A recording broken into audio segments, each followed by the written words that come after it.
The table shows the work done by a student in calculating the sum of the first n natural numbers.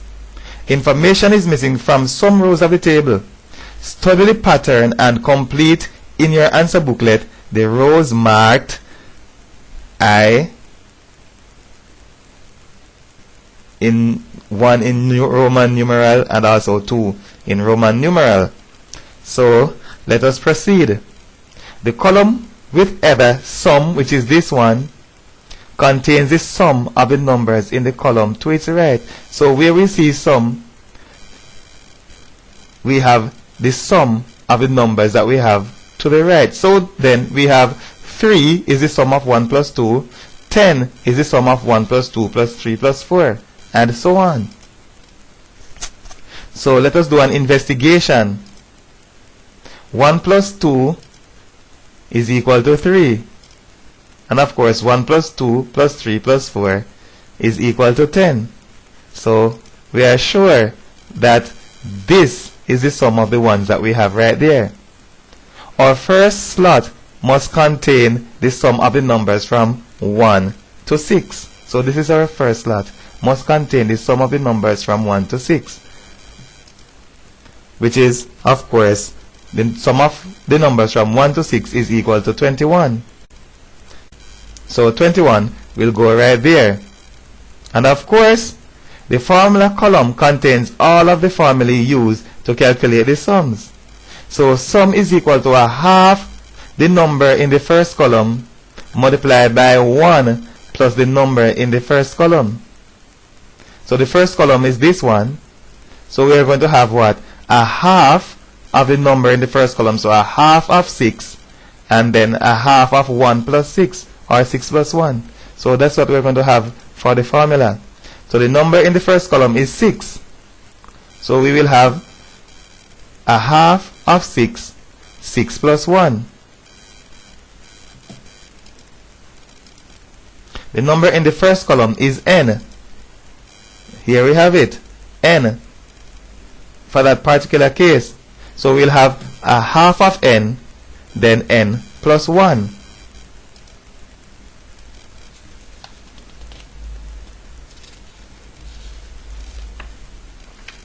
After doing additional calculation, the students stated that 1 cubed plus 2 cubed plus 3 cubed is equal to 36, which is equal to 6 squared. So according to the investigation of the students, we have 1 cubed plus 2 cubed plus 3 cubed is equal to 36, which is equal to 6 squared. And the students would have done a similar thing for the next one. 1 cubed plus 2 cubed plus 3 cubed plus 4 cubed is equal to 100, which is equal to 10 squared. We are required to use the pattern observed in the two statements that we have right there on the screen to determine the sum of other series. So that is a pattern that we have there. What do we notice? 1 plus 2 plus 3 is equal to 6. So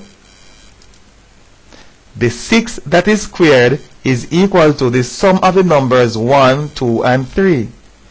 So when we have 1 cube plus 2 cube plus 3 cube plus 4 cube, we will also need to do what? Add 1 plus 2 plus 3 plus 4 and square that result, and we will get the sum of those cubes.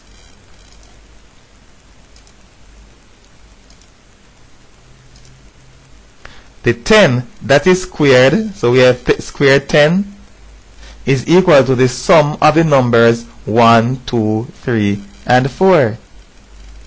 So the number, which is of course the numbers in the sum of cubes. So then, if we want to find a sum of cubes, what do? We add the numbers 1, 2, 3, 4. When we add that, we'll get 10. So we'll square 10 and get 100, and that is going to be equal to the sum of the cubes. So therefore, to find any sum of cubes, we add the numbers that are cubed and square the result. So then, this is a sum of cubes. To find the sum of cubes here, we will add the numbers from 1 to 8 and then we will square the result. Therefore, the sum of the numbers from 1 to 8 is 36. So we will square 36. So the sum of the cubes from 1 to 8 is equal to the square of 36.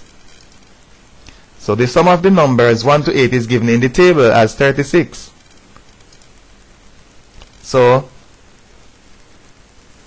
to find the sum of the cubes of those numbers, we will square the result. So we will have the square of a half of 8 multiplied by 8 plus 1. So that will give us the sum of the cubes from 1 to 8. And of course we have up to n. Up to n in this particular case, what do? We find the sum of the numbers from 1 to n. Of course we have the cubes here. We are adding the cubes from 1 to n. Therefore, we will add the numbers from 1 to n and then square it. But here we have already the sum of the numbers from 1 to n. So the sum of the numbers from 1 to n is given in the table. Right. And in order to find the sum of the cubes from 1 to n, we will square the sum of the numbers from 1 to n. We will get a half of n times n plus 1, and we will square all of that, and that will give us the cube of the numbers from 1 to n. And of course that is a general representation of the result. Therefore, we are now required to write down the exact value of the sum of the series that we have here. What do? We know that the sum of the cubes from 1 to 12 will be equal to the square of the sum of the numbers from 1 to 12. Therefore, we will add the numbers from 1 to 12 and square that result. But we will not write down all the cubes. We have a general formula that we may use right here. So to find the sum of the cubes of the numbers from 1 to 12, first find the sum of the numbers from 1 to 12 by using the formula in the table, and we have the formula in the table. So 1 plus 2 plus 3 all the way to 12 is equal to a half of 12 multiplied by 12 plus 1. So that is equal to 78. Then we will square 78 and we will get the result required in the statement of the problem. So 78 squared is equal to 6084, and that will be the sum of the cubes of the numbers from 1 to 12.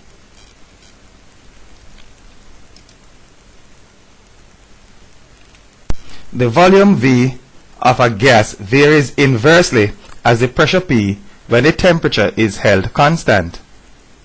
Write an equation relating V and P. V varies inversely as P. V is equal to some constant, say K, divided by P. So there we have it. V is equal to K over P. In an inverse variation, one variable is equal to some constant divided by the other one. Maybe it would have been better to write the expression as V is equal to 1 over P multiplied by K.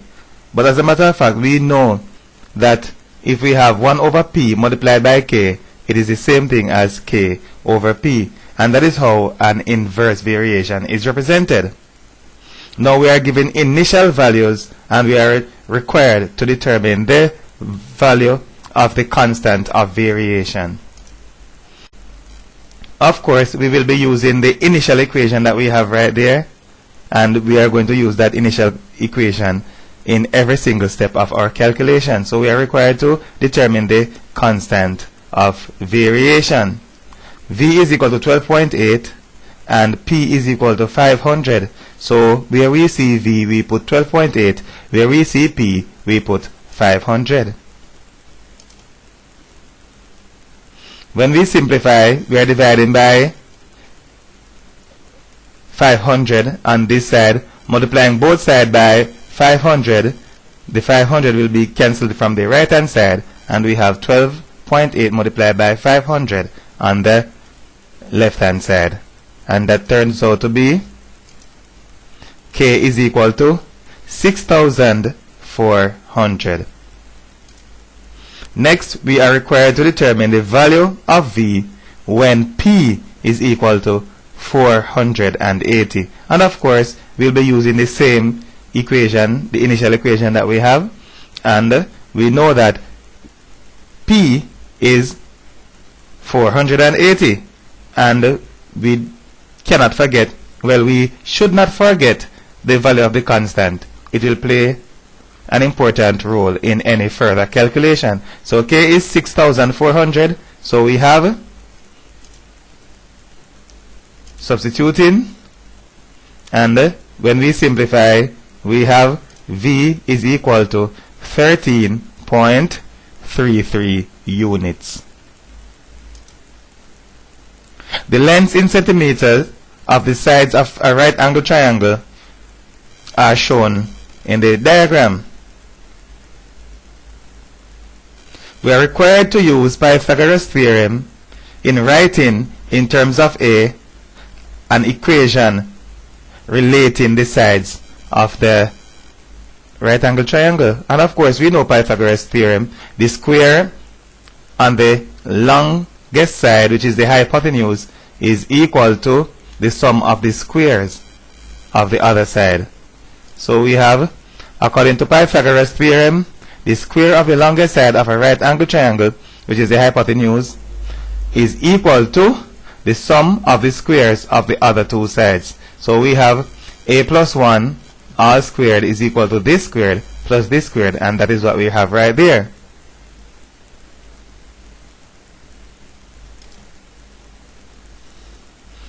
So that is our relationship.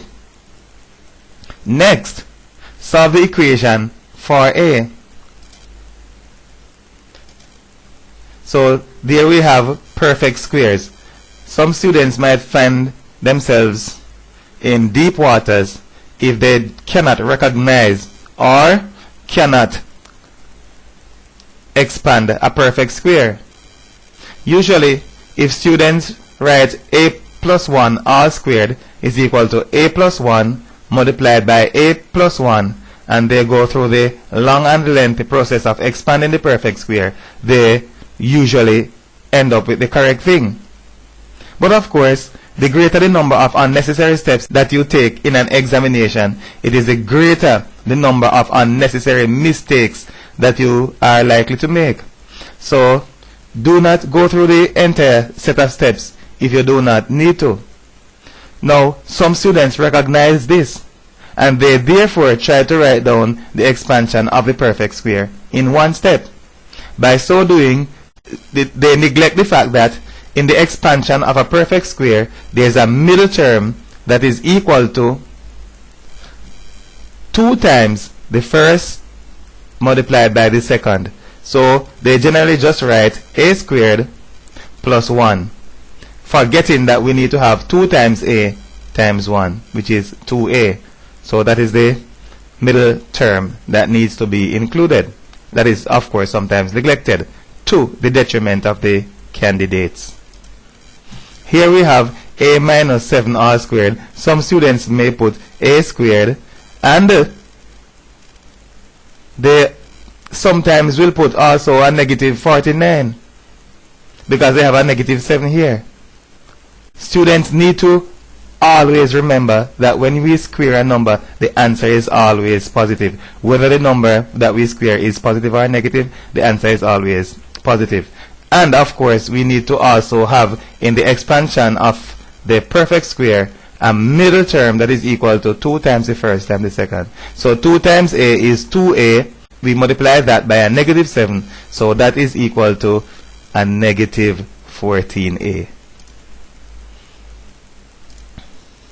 Of course, we are transposing on the right hand side this time. Well, there's no harm in doing that. So we are transposing all of the terms to the right hand side. Of course, this a squared will take care of this a squared. So we'll end up with a single a squared. And of course, we have a positive 2a here that we will subtract 2a from both sides. 2a will be eliminated from the left hand side. So we have negative 14a minus 2a. We have negative 16a. And we have a plus 49 here. And a positive 1. So this one will be eliminated from the left hand side by subtracting 1. And we do that on the right hand side. So we have 49 minus 1 is 48. And then we need to find the value of a by factorizing this trinomial. And what do? We say, what two numbers multiply to give 48? And when we add them, we get negative 16. And those two numbers are negative 4 and negative 12. So we have a minus 12, a minus 4 in any order. The order in which we write the product of two expressions does not affect the result. So we may write a minus 12 multiplied by a minus 4 or the other way around. And we put that in a nutshell by saying multiplication is commutative. So we have a is 12 or 4. Which one do we choose, or do we choose both of them? We are going to make a decision based on the information that we have over here. We need to state the lengths of these three sides of the triangle. So one of them will be a, one will be a plus 1, and one will be a minus 7. Of course, we must choose a is equal to 12. If we use 4, one of the sides will be 4 minus 7. Yeah, this one, a minus 7. So 4 minus 7 will be negative 3. The length of a side of a triangle cannot be negative. So we know that 4 is not the one that we are going to choose. So we will choose what instead? A is equal to 12. So we have the length of the sides are 12, 12 minus 7, and 12 plus 1. And when we dot those in, we will get 12. 12 minus 7 is 5, and 12 plus 1 is 13. There we have them.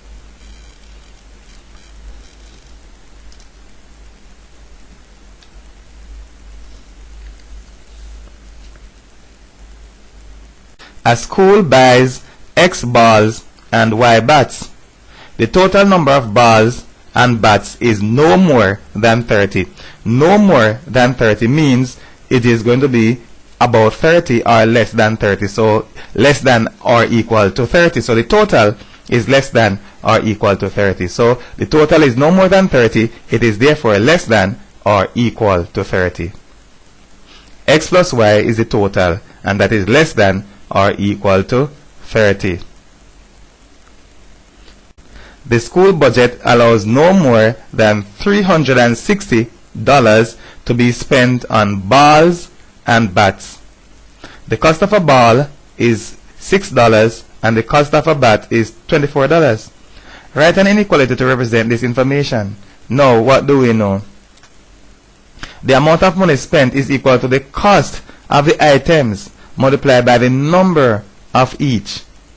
So, if we need to know the amount that is spent on ball, we need to multiply the cost of each ball by the number of them. And then we multiply the cost of each bat by the number of them. And then we add that result. But that figure cannot be greater than 360 because the school is allocating $360. So it cannot be more than $360.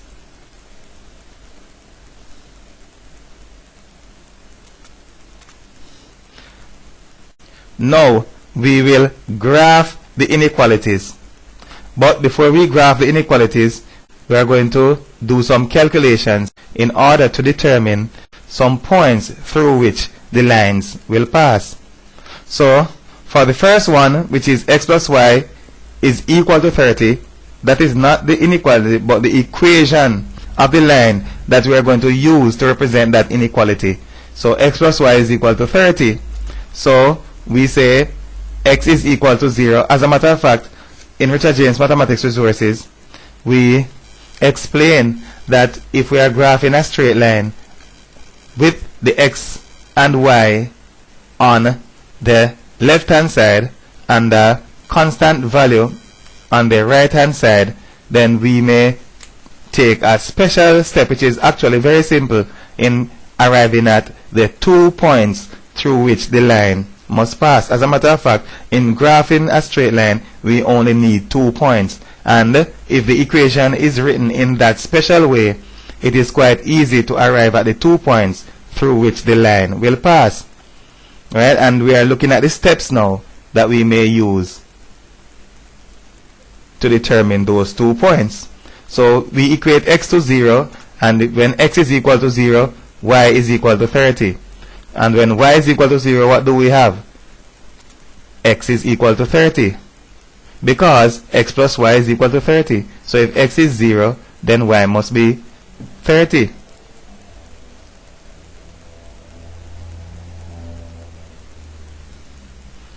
We could use any number. Say, if x is equal to 20, then y must be equal to 10, because when we add both of them together, we will get 30. But it is easier to equate 1 to 0, and of course, in graphing the line, we have this line that will what? Intersect with both axes. So, the lines will pass through. The x value is 0, the y value is 30, it will pass through 0, 30. In the other one, the y value is 0 and the x value is 30. X goes before y, so we have that point is 30, 0. And we're going to do the same with the other, but we have a somewhat different, we have a little difference in the calculation. And that is because in this particular case, the coefficients of x and y are equal to 1, while they are not equal to 1 in this case. So we might need another step in our calculation for the points in this particular case. So we have, let x equal 0, we have 6 times 0 plus 24y is equal to 360. This will turn out to be 0. So 24y is 360. So 360 divided by 24, and that is what y will be equal to. Then, say y is equal to 0. We have 6x plus 24 times 0 is equal to 360. And 6x is equal to 360 because 24 times 0 is 0. So, x is equal to 60. So, the line will pass through. X is 0 and y is 15, 0, 15, and in the other one it will pass through y is 0 and x is 60. The x value goes first, it will pass through 60, 0.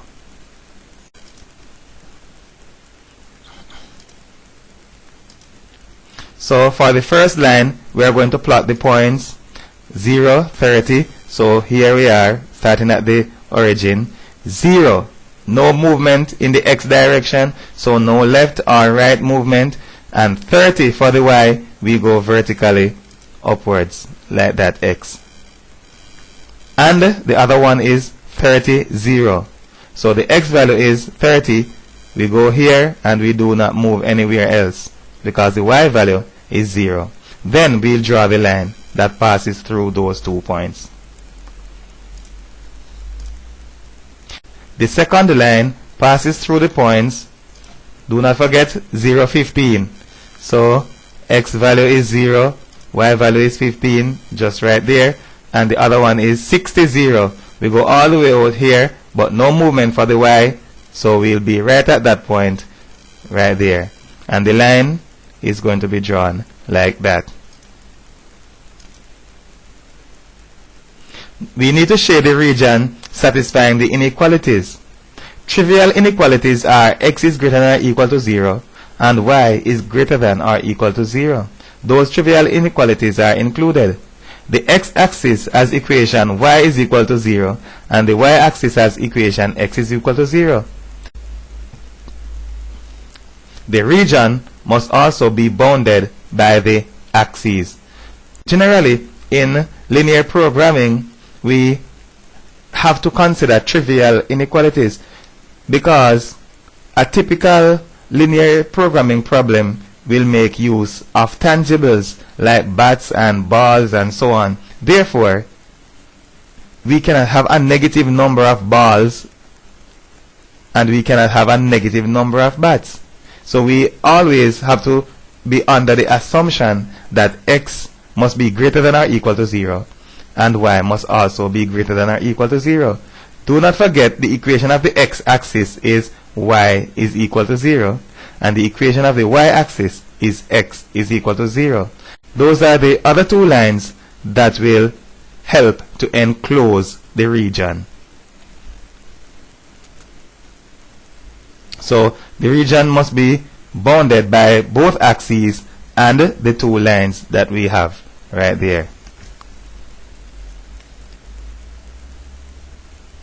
Okay, so let us move merrily on, writing down the coordinates of the vertices. That one that we have right there, 0, 15. The next one, we go 20 for the x and 10 for the y, so 20, 10. The other one, we go 30 for the x and 0 for the y. And finally, we go 0, 0, so that's the origin.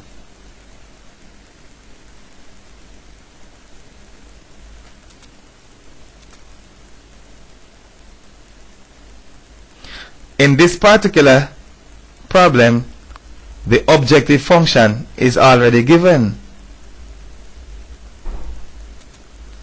And we will use the objective function to determine the maximum profit. Of course, the objective function will be used in conjunction with the vertices that we have just highlighted.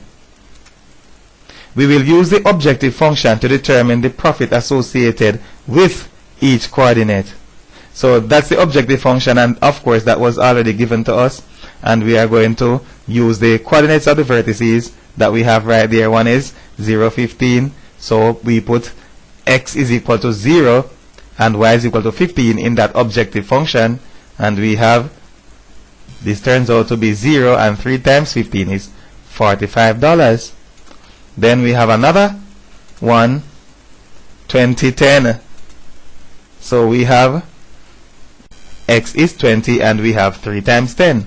So we have, which is equal to $50. And another one, 30, 0. So we have 30 for the x and 0 for the y. So we have 30 plus 0, and that is equal to 30. Of course, the other one is right there. The final coordinate 0, 0 will not yield any profit. So if we put that vertex in, we will get $0. Right. So we need to take a look at the maximum profit.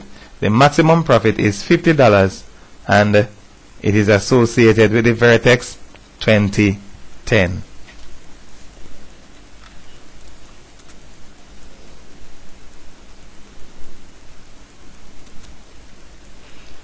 Right. This is where all CXC, CSEC examination students will be excited again. So we need to determine an angle WOY given the situation that we have right there. So WOY. Two angles are subtended by the same chord. That is one of them. That is the other one, which is WOY. So WXY are subtended by the same chord and the same arc. The one at the center is twice the one at the circumference. So WOY is equal to 2 times 50, which is equal to 100 degrees.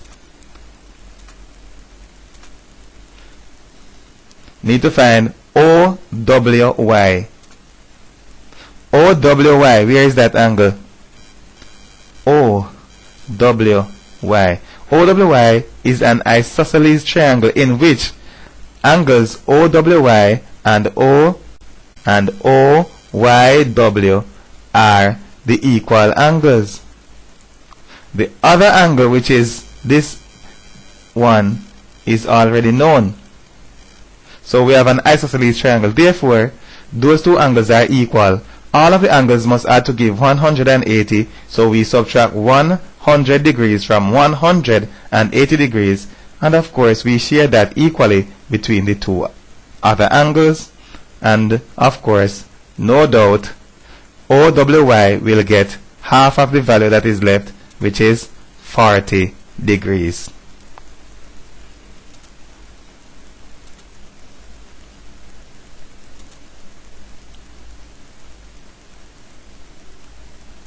Sketch a diagram to represent the information.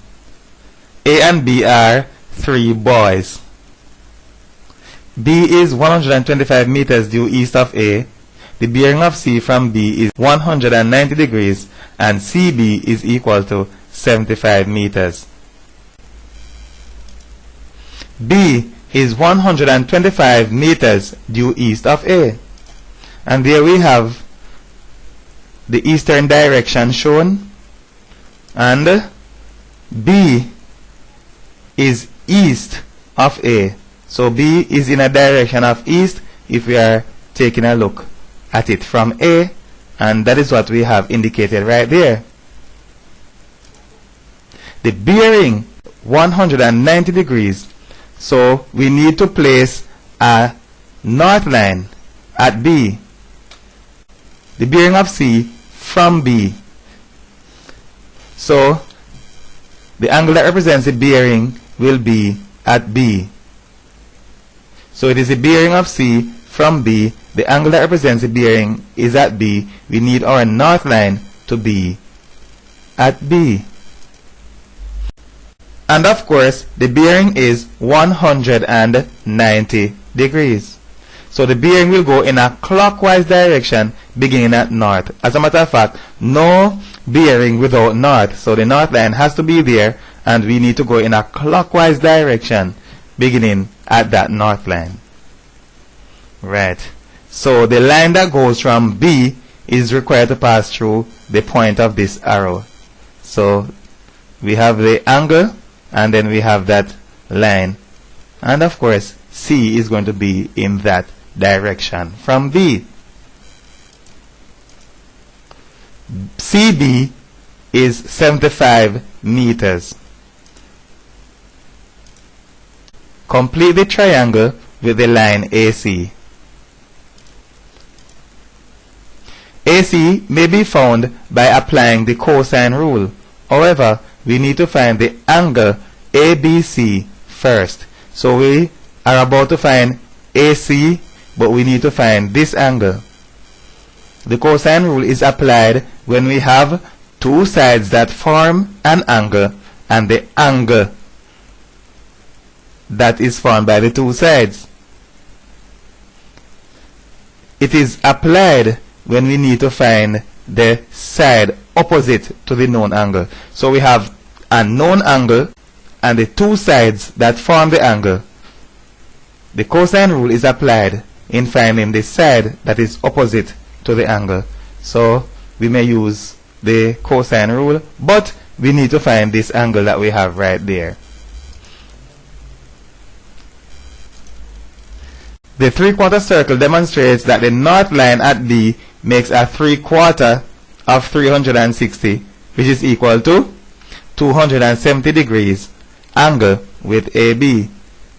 So here we have AB, and we have a 3/4 circle there. So from A to B, that's the line we're talking about. The north line makes an angle of 270 degrees, or 3/4 of a revolution. Right there.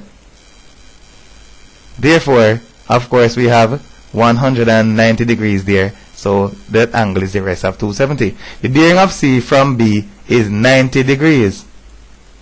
And there we have it. The bearing of C from B is that angle 190 degrees. ABC is the rest of the 270 degrees. So that's the angle that we are talking about. That angle is the rest of the 270 degrees. That one. And what do we know? ABC is 270 minus 190, and that is equal to 80 degrees. Now we may apply the cosine rule in finding AC. So the cosine rule is applied by saying AC squared is equal to this squared plus this squared minus 2 times this cosine of the angle that the two sides form. So it is always the two sides that form the angle. This one squared plus this one squared minus 2 times this one, then we multiply by cosine of the angle that the two sides form. And by simplification, we arrive at AC is equal to the square root of 17,987, and that is 134.1 meters.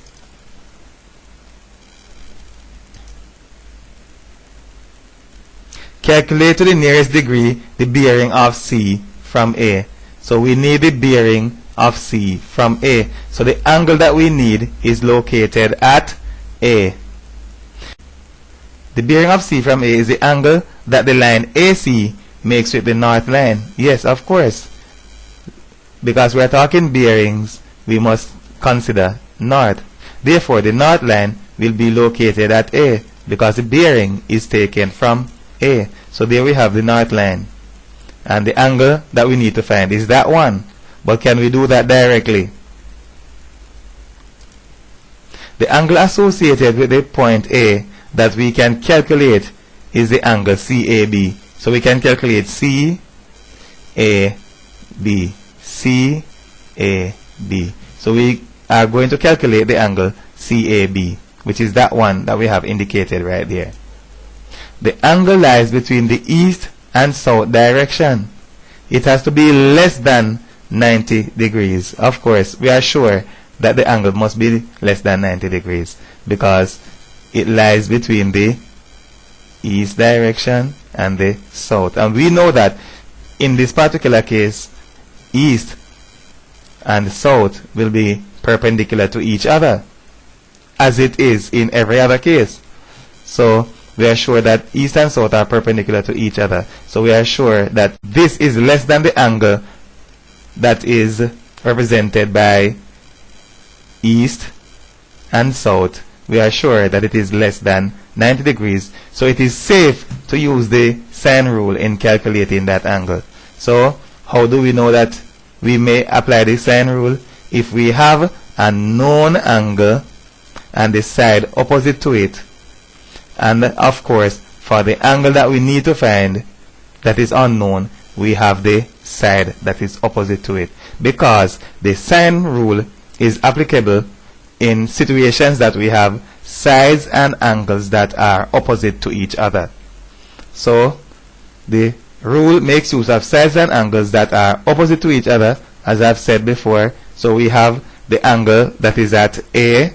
We might call it A for now. So that angle at A, and the side opposite to it is 75 meters. And of course we have another one opposite to 80 degrees. We have 134.1 meters. So we have sine of the angle that we need to find over the side that is opposite to it is equal to sine of 80 over the side that is opposite to it. Right. By transposition, we have 75 sine 80 divided by 134.1, and that gives 0.551. So we expect something around about 30 odd to 40 odd degrees. So we have CAB is equal to sine inverse 0.551 which is equal to 33 degrees. The bearing is the angle that begins at north.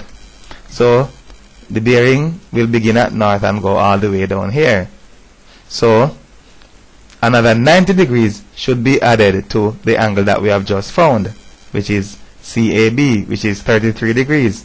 So to complete the angle for the bearing, we need to add that 90 degrees to the one that we've just calculated. So the bearing is equal to 33 plus 90, which is equal to 123 degrees.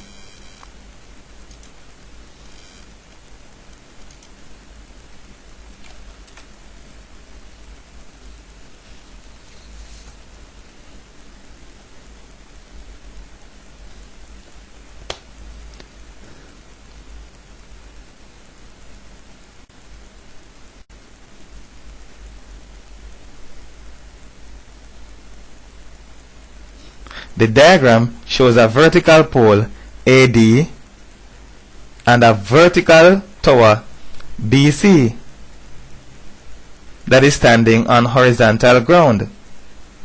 The height of the pole is 2.5 meters. From the point D, the angle of depression of B is 5 degrees and the angle of elevation of C is 20 degrees.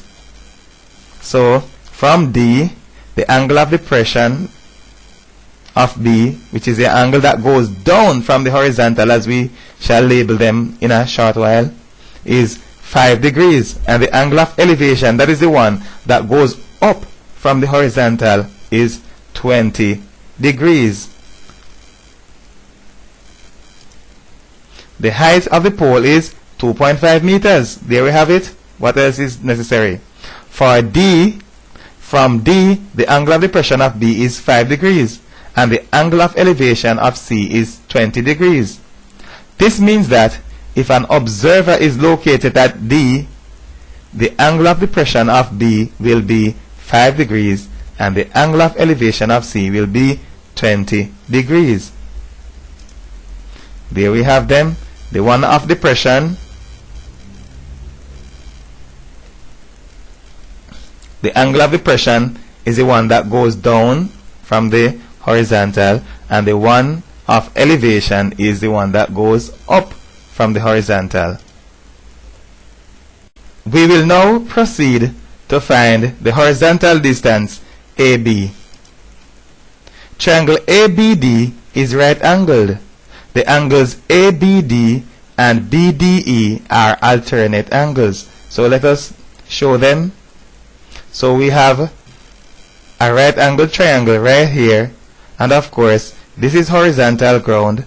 This being an angle of depression means that the line that we have here must be a horizontal line also. So we have parallel lines and a transversal, so these angles are equal. Now we are going to focus on that right angle triangle in which we have the known angle and the side that is opposite to it.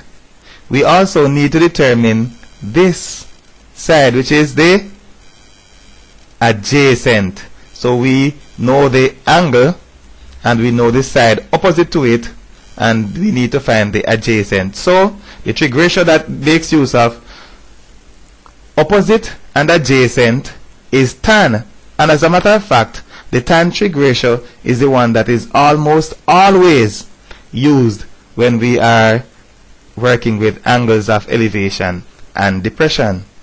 So tan of 5 degrees or tangent of 5 degrees is equal to 2.5 over AB.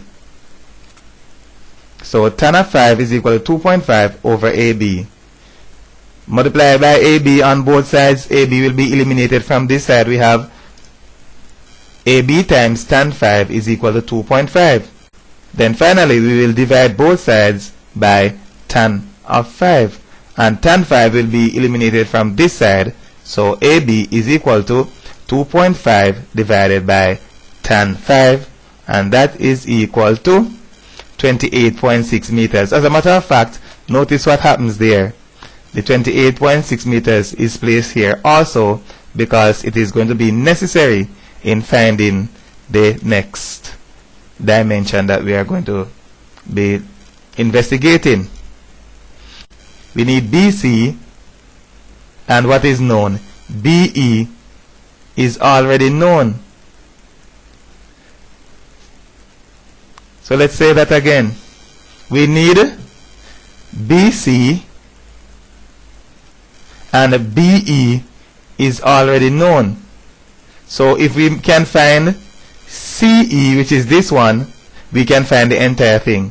So we have this part already, and we need to find the entire thing. So all we need to do is find the length of this one. So let us show for sure that BE is known. Right. So notice that that 25 meters that we have on that left hand side is also on the right hand side of the diagram. So we see that the 2.5 meters that we have on the left hand side of the diagram is also represented on the right hand side. So we have BE is 2.5 meters, and we need to find CE in order that we may be able to find the length of the entire side that we have right there. So let us make use of the triangle that we have highlighted there. No doubt that we need to find this side that is opposite to the known angle, and this one is the adjacent. So CE opposite over adjacent, of course, this is what we calculated previously. So CE is equal to 28.6 multiplied by tan 20, and that is equal to 10.4 meters. Now that we have both sides, we will find BC. BC is equal to the sum of both of them, and that is equal to 12.9 meters. The diagram shows a sketch of the Earth with the north and south poles labeled N and S respectively. As representing the equator, the Greenwich meridian, and the circle of latitude 50 degrees are also shown. So we need to show latitude 30 degrees north. So we need an arc to show latitude 30 degrees north, and there it is. Has to be north of the equator, 30 degrees north. Of course, it's not drawn to scale, so it's not necessarily equal to 30 degrees. And we need to show longitude 40 degrees east, which is of course east. In addition to that, we need to show the point with coordinates 30 degrees north and 40 degrees east. 30 degrees north and 40 degrees east, right there, the intersection of those two lines of latitude and longitude. So that is where P is located, and Q is 50 degrees south and 40 degrees east. This is 50 degrees south and 40 degrees east. So let's drop those in also right there. Calculate to the nearest kilometer the shortest distance between point P and Q along the circle of longitude 40 degrees east. Of course, P is 30 degrees north and Q is 50 degrees south. The total angle is 180 degrees. Find the length of the arc by making use of module 2, which of course module 2 is just the formula that is used to determine the length of an arc. And of course, an arc is a fraction of the circumference of a circle that is represented by the angle associated with the arc divided by 360. Of course, 360 is the angle of an entire revolution. So we just need that fraction associated with 80 degrees. Now, every circle of longitude has the same radius as the Earth. We will therefore use the radius of the Earth. So, there we have one 30 degrees north, the other 50 degrees south. So we can see that the total angle is 80 degrees. So we have 80 degrees, 80 over 360, and that is the fraction associated with the arc. And of course, the circumference of the entire circle is 2 pi r, which is 2 times 22 over 7 multiplied by the radius of the Earth. And that simplifies to give 8,898 kilometers.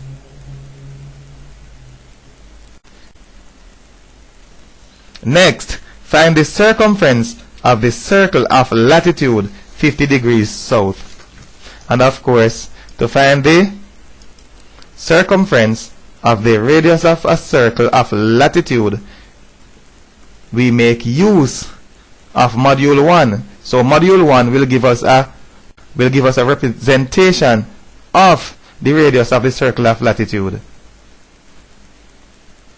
So the radius of the circle of latitude is given by the radius of the Earth multiplied by the angle of latitude. So we have 2 multiplied by pi multiplied by r. So the circumference of any circle is 2 times pi times r.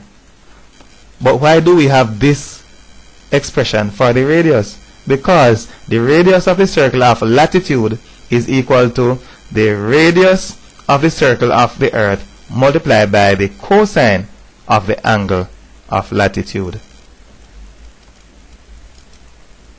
And that is equal to 25,714 kilometers.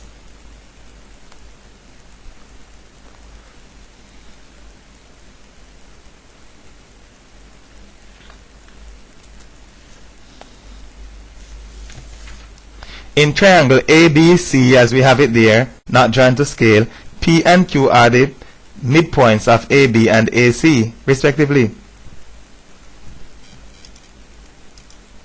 So P is the midpoint of AB, Q is the midpoint of BC. Given that AB is equal to 2x, so AB, the vector AB is 2x, there we have it, and BC is 3y, BC is 3y. We need to find AC. So first we need to find the vector AC. So AC is equal to, as we can see, movement from A to B, which is 2x, then 3y. 2x plus 3y. Then we need to find PQ. But what do we know? From P to Q is from P to B, then from B to Q, which is a half of this motion, because we know that P is the midpoint of AB, and we need also a half of this motion right there. So no problem seeing that PB is a half of AB and BQ is a half of BC. So we have PQ is equal to just a half of 2x plus a half of 3y. Let's do that again. A half of 2x and a half of 3y. We may simplify that to give PQ is x plus 3 over 2y. Of course, here we have it. 2 divided by 2, those cancel. Then we have a half of 3, which is of course 3 over 2. So we need to show that PQ is equal to a half of AC. So we need to show that PQ is equal to a half of AC. Now we have PQ right here. We need to show that it is a half of AC. So there is AC. So PQ is equal to a half of AC, and that is what we need to show. So taking half as a common factor. So PQ is notice that PQ is the original thing that we are writing here in the calculation of PQ. So PQ is a half of 2x plus a half of 3y, and that is what we have right there. So we are going to take half as a factor and see what we have. If we take out half, we are going to have what? 2x plus 3y left. 2x plus 3y is equal to AC. Therefore, notice what we have here, 2x plus 3y, and that is equal to AC. So PQ is equal to a half of AC.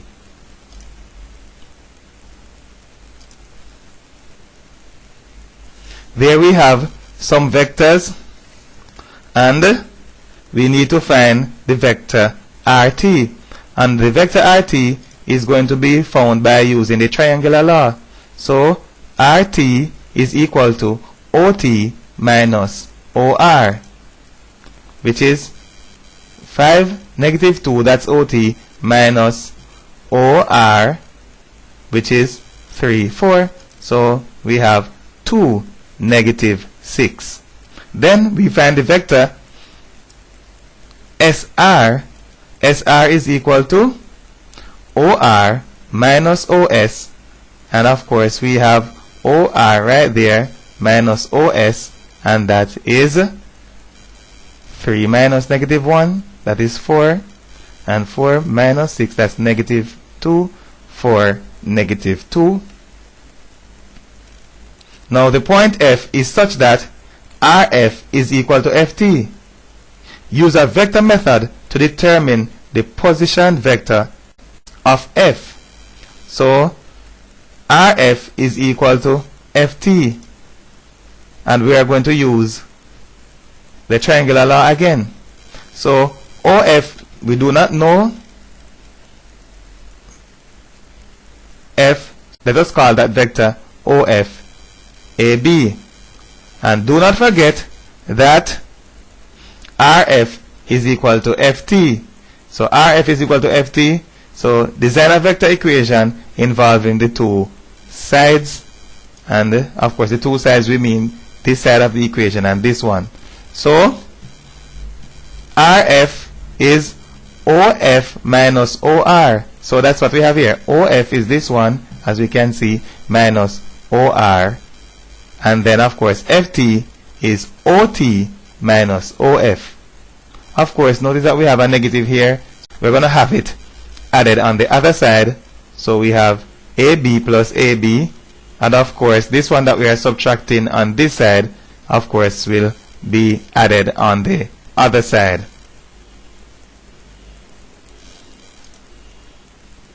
So we have 2A 2B is equal to 8 2, and of course that's simple arithmetic.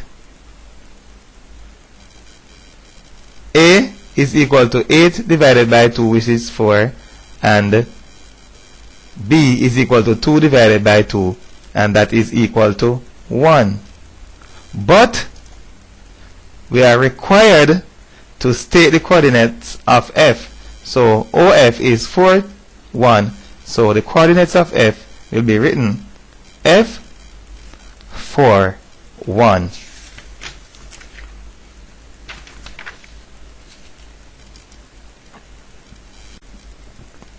Here we have matrices A, B, and C.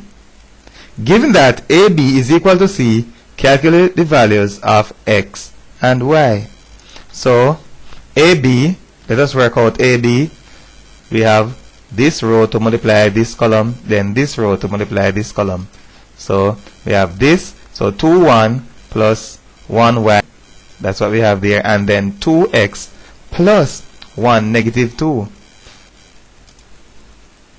And that's what it simplifies to. So we know that AB, as it is said, is equal to C. That is equal to C. Right, so this is C, 5, 6. So let us replace C with 5, 6. Right, so we know that 2 plus y is equal to 5. So y is equal to 3. And then we know that 2x minus 2 is equal to 6.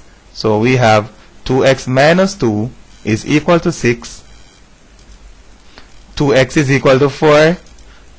X is equal to 2. X is equal to 2 and y is equal to 3.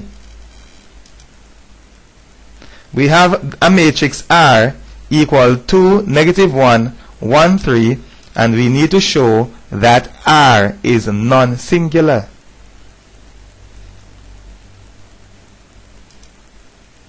To determine if R is singular or not, we need to find the determinant of R. 2 multiplied by 3 minus 1 multiplied by negative 1, and of course we are going to have an addition right there, so we are going to have 6 plus 1 is equal to 7. That is what the determinant of R is equal to.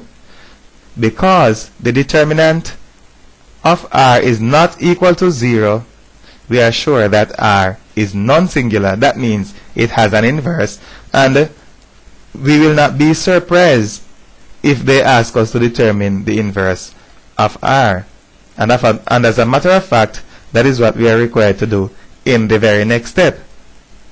Find the inverse of R. So we do 1 over the determinant, which is what we have here, the determinant, and then we have the adjoint. The adjoint is formed by exchanging places with these two.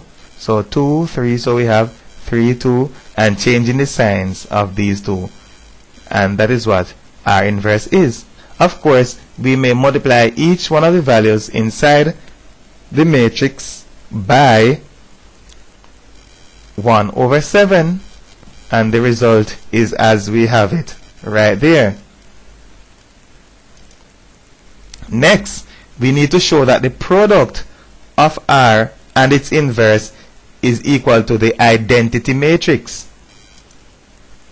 Multiplying with the fractions is unnecessary and may be a bit cumbersome.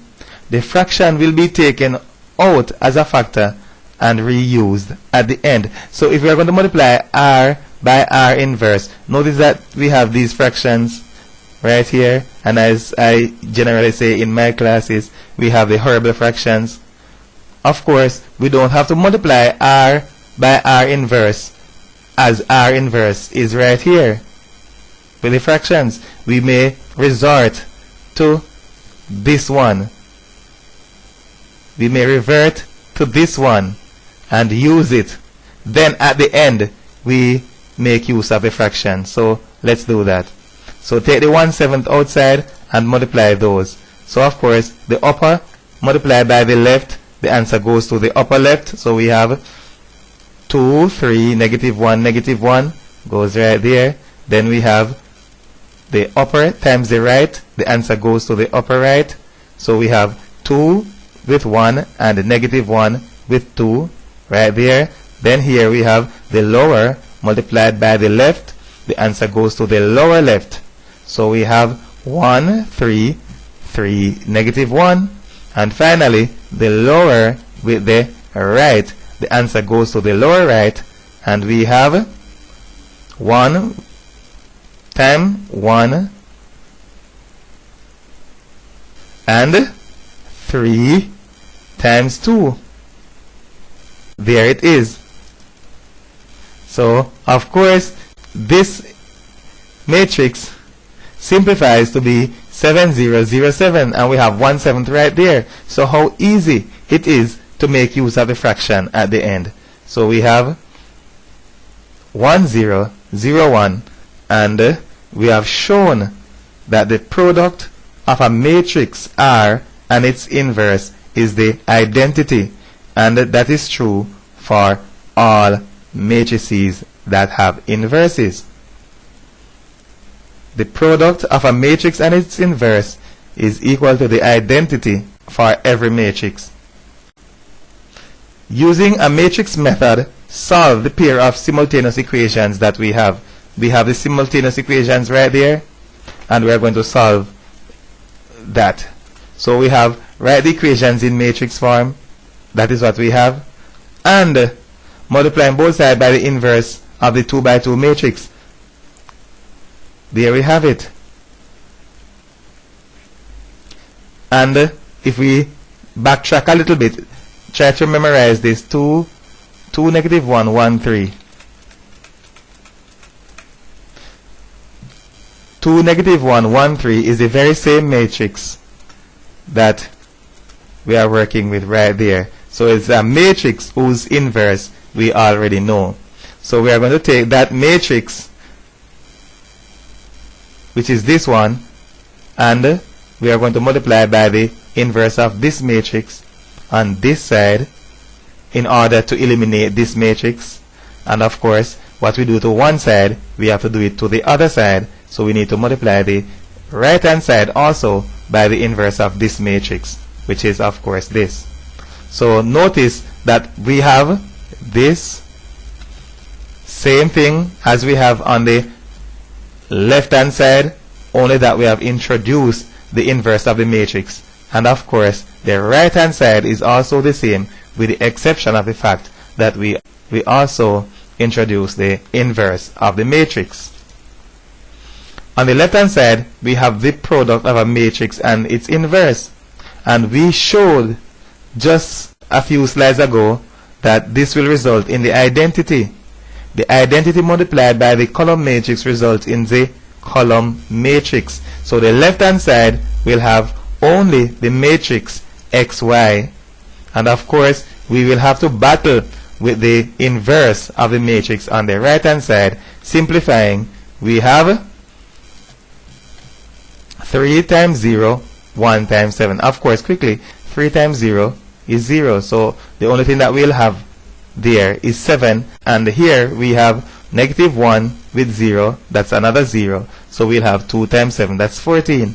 So no doubt we will have xy is equal to 1/7 of 7, 14. And of course, we have 1/7 of 7 is 1. And 1/7 of 14 is 2. So x is equal to 1 and y is equal to 2.